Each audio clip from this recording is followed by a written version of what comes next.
The mystery of a missing Las Vegas girl appears to be unanswered 23 years later. Karla Rodriguez is her name.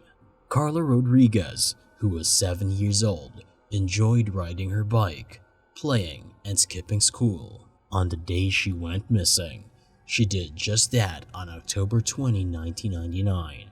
Karla vanished in 1999, and police in Las Vegas were not alerted for more than 12 hours.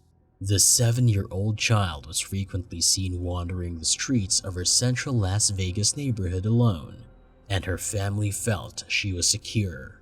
Karla was last seen on October 20, 1999, and no one has seen her since, according to the Metropolitan Police Department. Well, where I'm standing right now is near the location where 7-year-old Karla Rodriguez was reportedly last seen. After Rodriguez was last seen alone, playing in the area with her bike, the brown-haired child with the gap-toothed smile vanished from her neighborhood in the shadows of what was then known as Stratosphere, near St. Louis Avenue and Maryland Parkway. Lieutenant Spencer with the Metro Police Department says she hasn't been seen since. The case is still unresolved after 20 years. Dan Long and Terry Miller, Coldcase homicide detectives, took over the investigation 2 years ago and are now approaching it with new eyes. Any information, no matter how tiny, is appreciated, Long said on a fine day as he sat at Metro headquarters with other law enforcement authorities who have collaborated to find Karla. Karla was meant to attend an English language lesson at Park Elementary School on October 20, 1999. As per Metro, few ladies were 16 years old, 14 years old, and 20 years old when they vanished between 2002 and 2004. Metro detectives get between 6,000 and 7,000 new missing person cases every year. Some of the incidents involve serious misunderstandings between family and friends. Others feature grown-ups who sought to vanish and start afresh somewhere new for various reasons. Runaways or youngsters kidnapped by a parent during a custody struggle are examples of juvenile instances. Conducted search after search for months and years looking for Karla. We're here 20 years later because she has literally vanished without a trace. We're urging anybody in the public who has any information. Karla's mother was previously assumed to be walking her part of the way to school, but Long detectives said one fine day that he's not sure if Karla's mother walked her. Karla didn't show up for a class that day, and her movements for the following 12 hours remain unclear. According to Detective Holly, Karla's father realized she wasn't home from school that afternoon, but he assumed she was out with neighborhood friends. The family resided in a residential area south of downtown, on the 700 block of East St. Louis Avenue.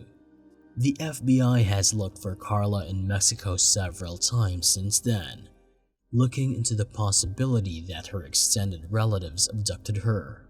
Karla's case is one of around 200 cold cases that detectives in the missing persons detail are still looking into, hoping to find a lead that may help them solve the case. Most of the issues are organized in a 12-drawer file cabinet, some dating back to the 1970s. The statement emphasizes an irrefutable reality in missing person investigations. A break in the case can occur at any time and in any shape. In 2019, 3 women in Cleveland confirmed this when they fled their captor after a decade of captivity. People worldwide were interested in the story as they cheered for the discovery of Amanda Berry, Gina DeJesus, and Michelle Knight, and sought to figure out how they stayed unnoticed for so long in the Cleveland mansion. Lowery said it could have been difficult for Karla's story to reach a national audience because of the circumstances of her abduction and the suspicion thrown at her parents during a phone conversation in early October. I saw Karla standing there and I heard him say, "Get in the car." And I was like, oh, okay, must be, However, he said that getting media attention for the loss of a Hispanic youngster is much more difficult. Have you ever seen a face similar to Karla's? If yes, all you need to do is phone the Las Vegas FBI office or Metro Murder investigators if you have any tips on Karla's abduction. Crime Stoppers may be reached for anonymous tips. According to FBI Supervisory Special Agent Elena Latarola, a $5,000 reward is available for anybody with information that leads to the case's closure. Are you curious about peeping into another cold case from Nevada? The next one is Star Palumbo. A lady was spotted strolling about a restricted area of the Reno-Tahoe International Airport in Reno, Nevada, shortly after midnight on April 26, 2000. When airport police began hunting for her, he discovered her hiding behind a vehicle. She introduced herself as Star Palumbo and stated that she was looking for her younger sister, who was frantically running about the tarmac. He didn't think Star was telling the truth. According to the officer, she appeared to be hallucinating but did not constitute a threat. At 1:30 a.m., he dropped Star off at the neighboring Reno Hilton Hotel and Casino. Star was observed walking inside the hotel but did not check in. Palumbo was never seen or heard from after that. Star's automobile was discovered illegally parked at the airport the next day after she went missing. Her phone and pocketbook, which had $600, were both inside. 3 copies of emails she sent to the White House were also found. She feared the federal government was attempting to assassinate her. A sketch of a tied and gagged lady meeting her description was also found inside the automobile. Furthermore, 2 books on how to alter one's identity were available. The image of Star was plastered over the state of Nevada. Detective Jenkins met with Linda Fields, a casino owner who claimed to have seen Star in her Elko, Nevada casino 8 months after she vanished. Star grew enraged, according to Linda, when she noticed a man staring at her through the bar window. Star sped away with another young lady. There haven't been any further sightings. The case of Star Palumbo's disappearance is still under investigation.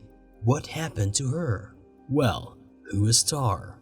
Star, 25, was born and raised in Tucson, Arizona, where she lived with her family. In 1999, however, she chose to live with her grandmother in Reno, Nevada. Her life had taken a turn once she moved to Reno. Nevertheless, she had been a happy lady with a promising future besides having a drug addiction, specifically methamphetamines. Her employment as a pawn shop clerk, according to her pals, did not pay enough to maintain her addiction. As a result, officials suspect she turned to prostitution, as her phone book had multiple phone numbers of males. Every week, Star and her mother Gail spoke on the phone. Gail noted that her daughter appeared nervous during their previous phone chat on April 25. Star believed she was being followed and that her phone had been tapped. She feared for her safety and wanted to return to Arizona. Even though officials could never authenticate the encounter, the lady says she met her daughter Star in December 2000, 8 months after she vanished. Linda Fields was the owner of the Silver Dollar Casino in Elko, Nevada, which is roughly 4 hours south of Reno. She said, "One day at the pub, a woman named Star approached me. She stated that a pimp was pursuing her. She grew agitated when the man glanced through a window and left with another young woman." What happened to Star is the subject of a few hypotheses. She might have had a drug-induced psychosis or an undetected mental ailment. It's conceivable that she's forgotten who she is and where she came from. However, the possibility of foul play has not been ruled out. Star probably crossed paths with the wrong person because of her drug and prostitution history. According to speculations, Star died of an overdose, and her corpse was thrown in the desert. It has also been alleged that sex trafficking was taking place in the area. Her mother, on the other hand, feels she is still alive. Star's acquaintances informed the police that she was attempting to conceal her valid name to avoid paying drug debts to people she owed money. Once upon a time, Star Palumbo was full of hope and promise. However, officials think she became involved in a deadly and addictive narcotics world that jeopardized her life. In summary, Detective Jenkins feels it was Star and her life that took a sad turn. Star worked as a pawn shop cashier, but her drug habit, according to her acquaintances, cost her more than she earned. According to Detective Jenkins, Star began looking for other methods to generate money. Star, in her mother's view, wanted to change her life. She mentioned returning to Tucson and beginning afresh. On the other hand, Gail Palumbo has not heard from her daughter since that phone conversation. The search for Star's mother began immediately. It's unclear if Star was able to change her identity or went into hiding. It's also unclear whether the people she owes money to are suspects. In reality, have you ever come across such instances around you?